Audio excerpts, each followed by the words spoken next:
Célébration de la venue du Saint-Esprit et surtout retour de la procession des fidèles à la petite chapelle de Saint-Hermentaire après 2 ans de crise sanitaire. À Draguignan, ce matin, il y avait en fait 2 événements en un. Il utilise la langue de chacun. Il ne dit pas forcément le latin. Au programme officiel, la fête de Saint-Hermentaire, patron de Draguignan et évêque d'Antibes au 5e siècle. Au programme officieux, la polémique qui vise le diocèse de Fréjus-Toulon, dont le Saint-Siège à Rome a suspendu 10 ordinations de prêtres prévues fin juin. C'est un peu dommage, mais parce que déjà on manque de prêtres. C'est ça surtout le problème, je crois. On manque de prêtres et bon, c'est un peu, bon, ça tombe un petit peu mal, mais bon, après peut-être que ça va revenir. Hein. Je suis triste.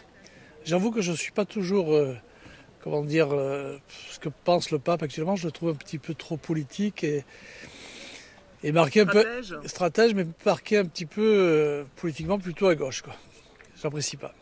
Pourquoi cette décision? Le Vatican s'interroge sur les méthodes, l'idéologie et la gouvernance de Monseigneur Ray, l'un des évêques français les plus conservateurs qui a réagi dans une discrète publication.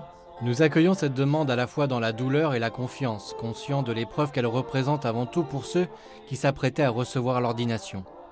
Évitons les réactions épidermiques, vous voyez, hein, souvent l'émotion est mauvaise conseillère. C'est vrai, on a reçu un gros coup, mais évitons, hein, voyez, les agressions verbales ou de dire c'est l'évêque qui a raison, c'est le pape qui a raison. Ça, c'est faire le jeu de la division et on n'a pas besoin de ça.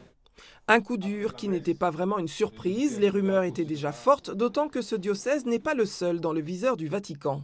Ça ne touche pas que le diocèse de Toulon, ça touche aussi l'Église tout entière qui se remet en question. Parce qu'en fait, c'est une remise en question de notre façon de fonctionner, de notre façon de croire. Hein. Cette suspension d'ordination est une vraie sanction, une décision rarissime dans l'épiscopat. Pour l'heure, un haut dignitaire du Vatican doit rencontrer le pape la semaine prochaine. Objectif, faire avancer le dossier.